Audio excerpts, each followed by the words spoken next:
Hello, I want to welcome each and every of you to the maiden edition of Team's Reality TV show. I am your host, Pastor Udo. Our vision is to create a new brand of teenagers who can get to understand who they are, who they were created to be by God, and helping them navigate this life easily by His help. It is so important.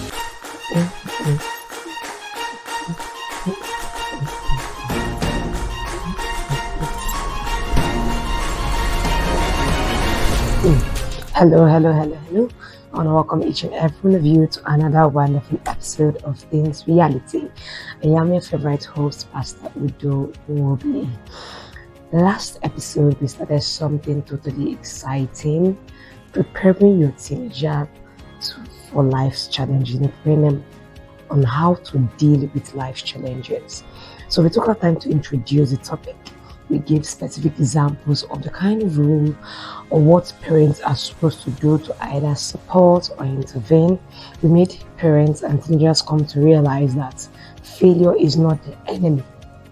Failure is not the adversary. That success is truly the goal. But on the way to achieving that success, failure is part of it.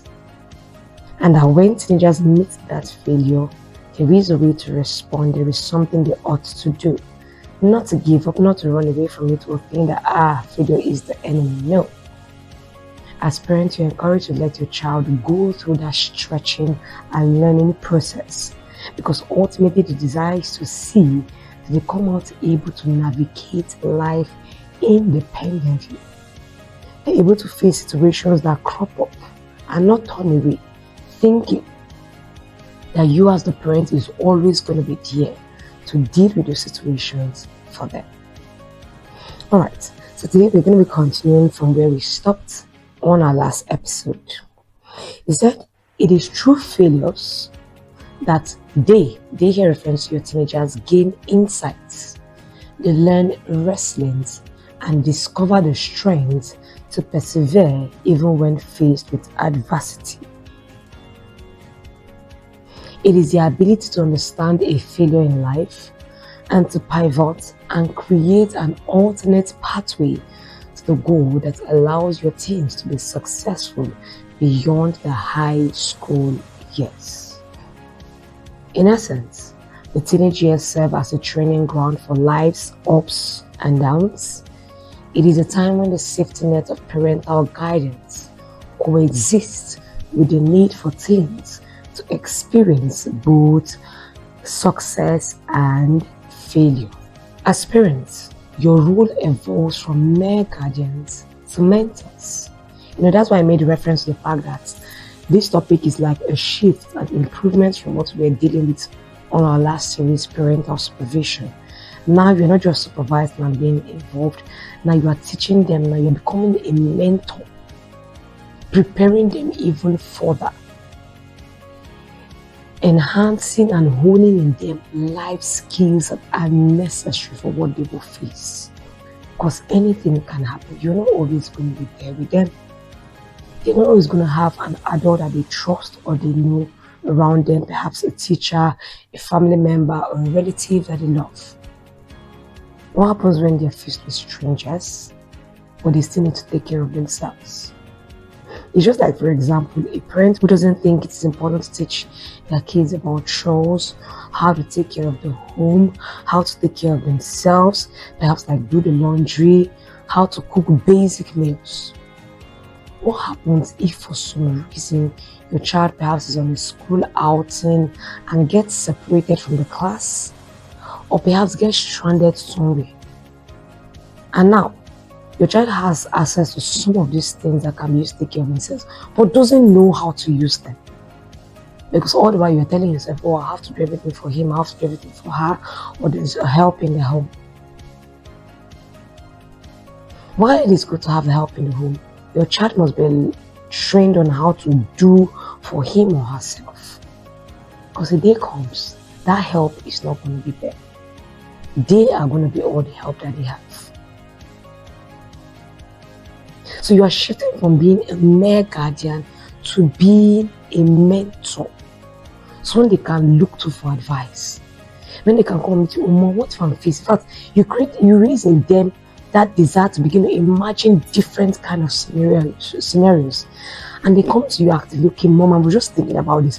What happens if in this kind of situation? Or that what happens if I'm faced with this? What do I do? At this point now, they are no longer just listening to you now offering advice. They are being trained to think proactively. Their imagination is being stretched out like, okay, envision what can happen. And now they actively tell you, okay, I'm on board with the preparation, I'm on board with the training process. And that's what you want in your teenager. So, your role evolves from being a mere guardian to a mentor, guiding your teenagers through the intricate dance of trial and error, ensuring they emerge not just unscathed, but fortified with the resilience and skills to conquer the challenges that lie ahead. That is it, resilience and skills. That's what you want to ensure that they come out with.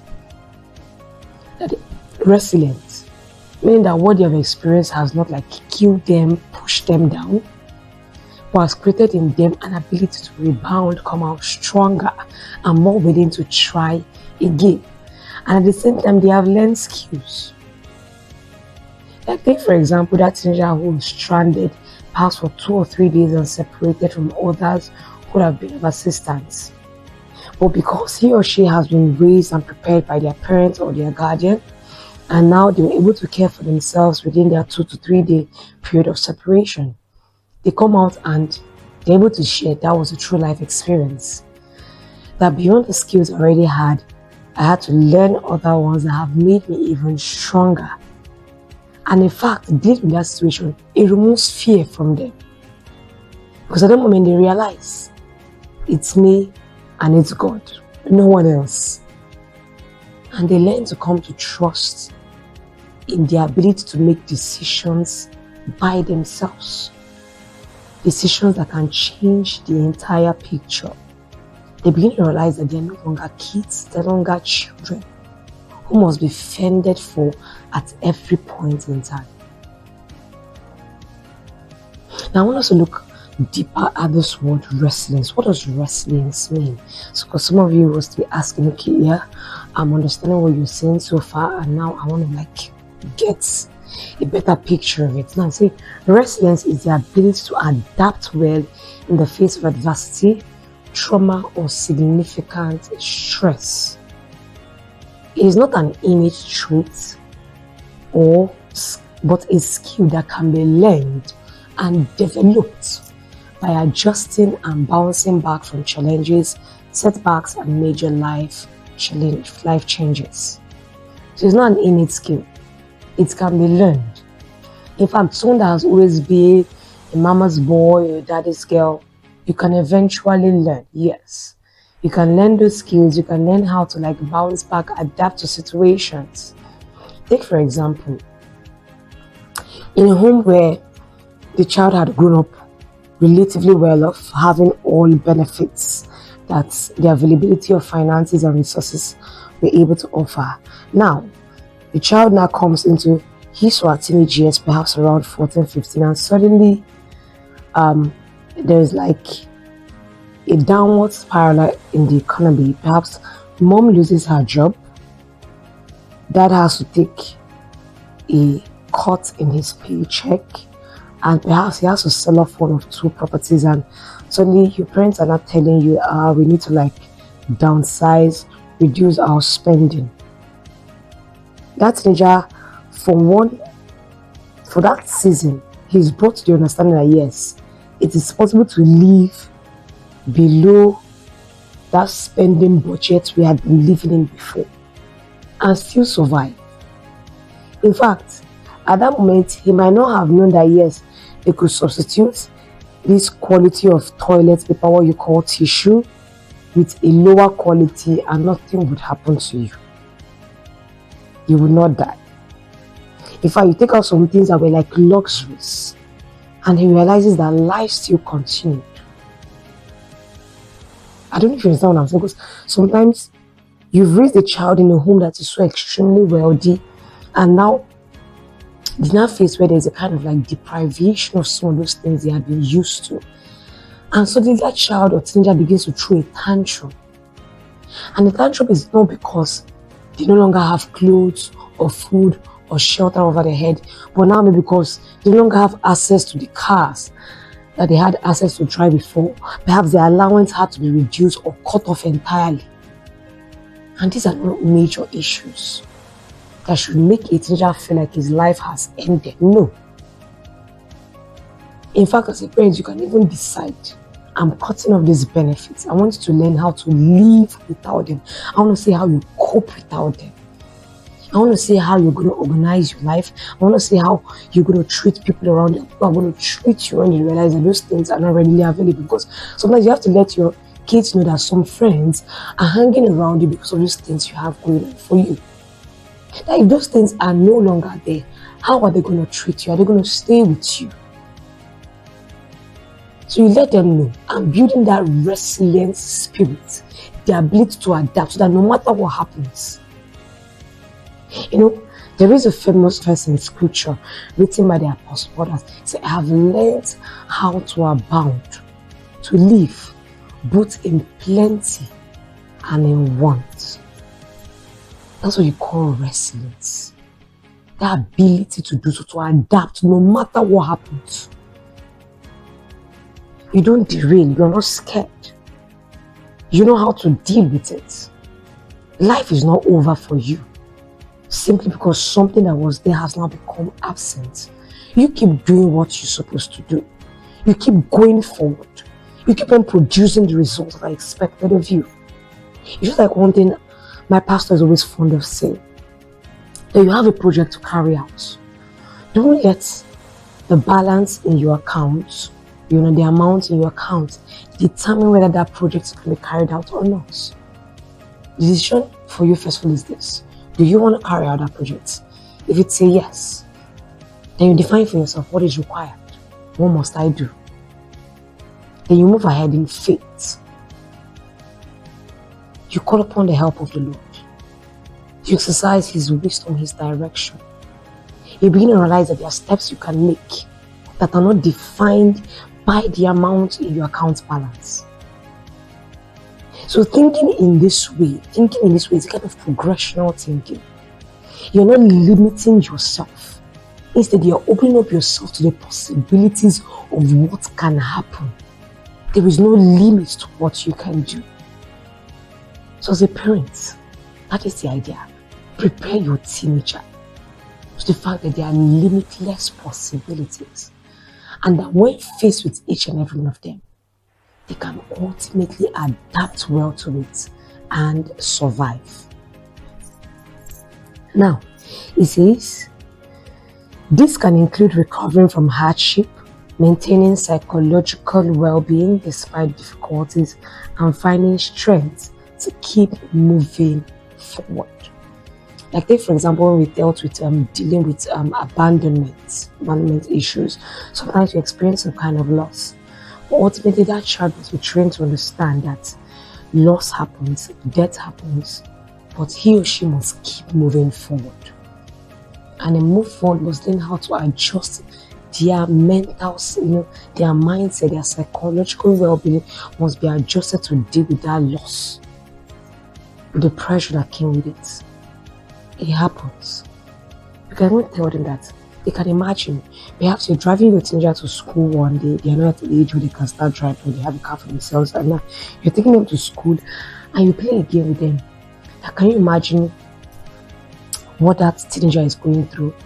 And just imagine, just paint a picture for you, they should imagine. And just try to point out different teenagers and just ask them if there's a way to inquire from these teenagers what they are going through. And see if their imagination or their guesses corresponds with the actual answers or responses they get from those teenagers when they ask them. And now, when they get responses, I want them to now cast their mind back to how have you seen that teenager behaving while he or she was in school? Did what they were going through really show or reflect in their behavior or their dealings with you? And then ask your teenager to ask him herself, if he or she were in that situation, would they be like them? Would they do better or would they do worse off? These are games you play. These are life experiences and life skills you're teaching your teenager. So you're not just letting them grow up in a bubble where everything is safe and secure. You're letting them know that things happen, challenges happen, life challenges happen. And when it does, there is a way to be prepared for it. Now, there are key aspects of resilience I want to point out that you should just take a note of. First of is adaptability. The capacity to adjust to new conditions, whether internal or external, and to remain flexible during hardship. Of this called the adaptability, capacity to adjust to new conditions. Yes, whatever it is that shows up, adapt to it. Don't just run away. It has come. Just as this is just one season of my life, this is just one phase of my life. I will eventually get over it and move on to something better. Next, we have recovery, the ability to bounce back from difficult experiences, recover from stress, and continue moving towards goals. So, first of all, there is an adapt to that situation that has changed. From being something pleasant to something unpleasant, from being something smooth to becoming something difficult. And now there is a recovery, the ability to now bounce back. How have you been progressing or performing when things were smooth? The idea is now that it has become difficult, the ability to still keep producing the kind or level of results you were producing before. It should not let your grade drop down or your performance reduce. Even if it reduces for a bit, there should be an ability to come back, bounce back to what it was before, and if necessary, even improve, do better. So that's a recovery. Skill-based. Resilience is a skill that can be practiced and improved over time, much like riding a bike. It can be improved upon. That's why I told you that your parents, or as a parent, they can involve you in that imagination game, practicing, getting to discover what other friends or students around you are going through, and asking yourself, if I was faced with such, how would I respond? How would I deal with it my own self? All right, I'd like us to go for a short break, and when we come back, we will continue. Remember, you can reach out to us on TikTok, Facebook, Instagram, WhatsApp with the number +234 813 929 2778, or send an email to teensreality@lifechangerstouch.org. We welcome your questions, your comments, your opinions. Till we come back, do stay tuned.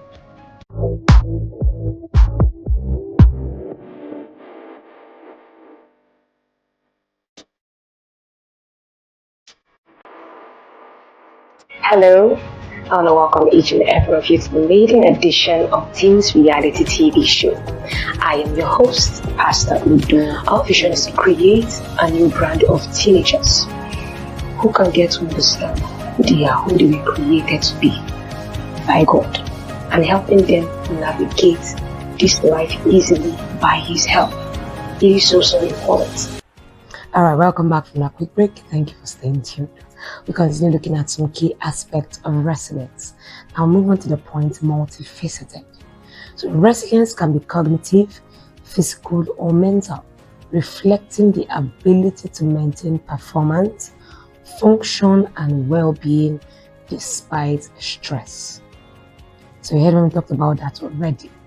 The ability to, yes, there has been a drop, you understand, from what I was conversant and comfortable with to something now that, okay, it's totally new. But even as it's something new, I'm going to adapt, I'm going to adjust, I'm going to bounce back, and I'm going to make sure that I keep on producing the same result. It's just like when a kid moves to a new school and suddenly you realize that the curriculum seems to be much higher than what you were used to, so that you are being stretched beyond the norm. So for a few weeks, there might be something you have as that recovery period, adjustment. Okay, I'm trying to catch up to where the students currently are, so that at least I can begin to do as well as I used to back in my former school. And eventually you get to the point that yes, I step up to it. So resilience can come in different forms. Physical way, mental way, in a cognitive way, different ways you can look at it that resilience is being built in you. It can be built in your body, like in terms of what you do physically and how you listen, how you deal with issues, different ways. But the most important thing is that resilience must be built. It is necessary in your teenagers. It is necessary. I want you to encourage it in them. It's something you should desire. Because right now, some of you are about to go for the Christmas break. You understand? Christmas break. And there's that realization you're going to have a lot of time on your hands before they resume the new school year. What are you going to do with that period? How are you going to harness it? Make use of it. Because in the coming year 2026, most certainly there are going to be more challenges and crises that your teenagers face. Remember, this is teens reality. There's some things you're not going to be speaking out about. But if you can preempt or imagine what those things that they might face are like and prepare them for it beforehand, at least you can have a certain peace of mind that if for any reason my teenager is suddenly thrust into that situation, they will not come out feeling unable to deal with it. They're going to meet friends, they're going to meet situations and scenarios that if you're the one, you might run screaming for it. But now that you know ahead of time, you teach them, you advise them, you counsel them. Create bonding parent experiences for you and your teenager with your spouse. Take trips together. Have deep and long discussions. Inquire about how their school year has gone so far. Are there new friends, new acquaintances, new teachers, new people you need to pay attention to who have come into their life? Or are they coming into the new age? It's a time to think deeply, ponder and explore and prepare them for what lies ahead. Now I want us to look at how resilience can be built. There is a way to build it. Number one, you foster strong relationships. Having at least one stable, supportive relationship with a caregiver, parent, teacher, or other adult is a key protective factor. This is what I was just talking about now.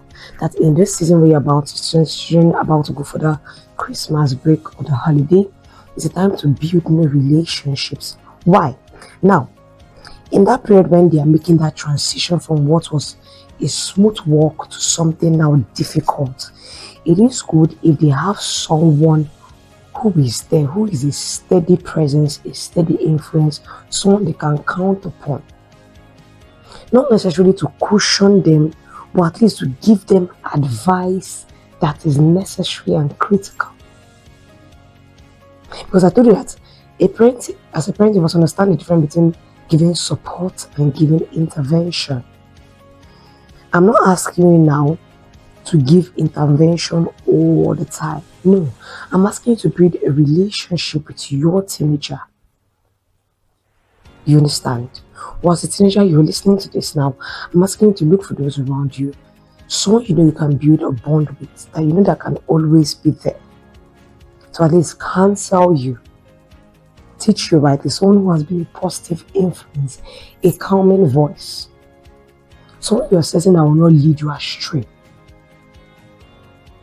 You're sure that in times of crisis, if you call upon that person, they can be counted upon to offer insights that are necessary for you, to help you. That is what you want. That is what you're going to be looking at. Very, very, very important. Very, very important. Number two, develop coping skills. That's another way to build resilience. Learning and using active coping strategies can prevent individuals from getting stuck in negative feelings. So if they learn different coping skills, it will ensure that they don't get stuck in negative feelings. Because remember, at that moment, that teenager is dealing with the fact that, okay, the standard of the living has to drop. And now perhaps they are feeling depressed. Perhaps some friends have even shut them out and told them, oh, you're no longer in this, your parents are no longer in this pay bracket. You can no longer get to hang out with us. You've moved out from the area they used to live in, that well-maintained area, that certain level of class. And now they are feeling like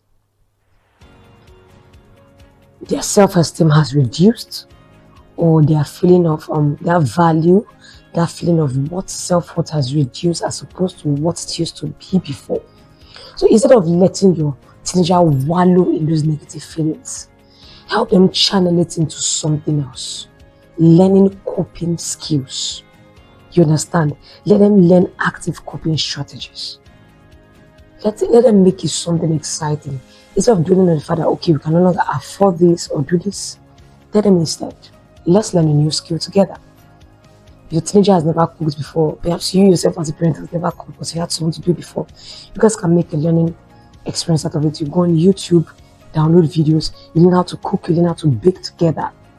The realization now is that instead of having to pay for a chef or a housekeeper to do these things for you, you now are able to cut down by making meals for yourselves.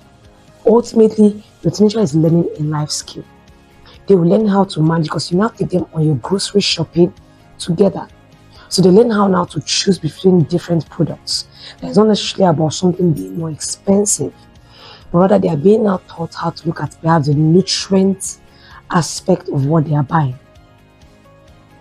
And the fact that yes, it can still meet their nutritional diets. So you can make it a learning experience, coping skills, so that your child is taken away from focusing on what is no longer present or what is now absent to what they now can do with that time they have on their hands.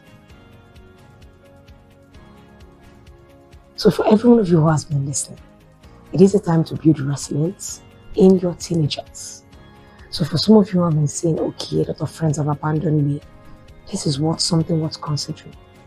Learn how to write now, learn how to study, learn how to read, start to research, different skills that are necessary for your university and for the future. So much to learn, so much to study about.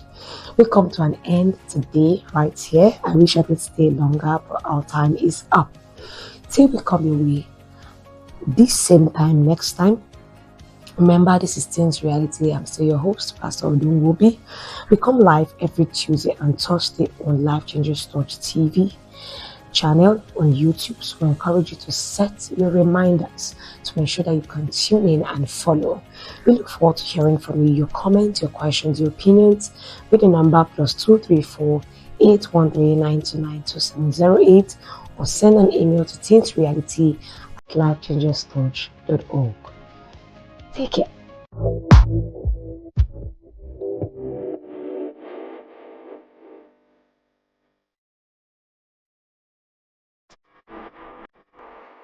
Hello, I want to welcome each and every one of you to the maiden edition of Teens Reality TV show.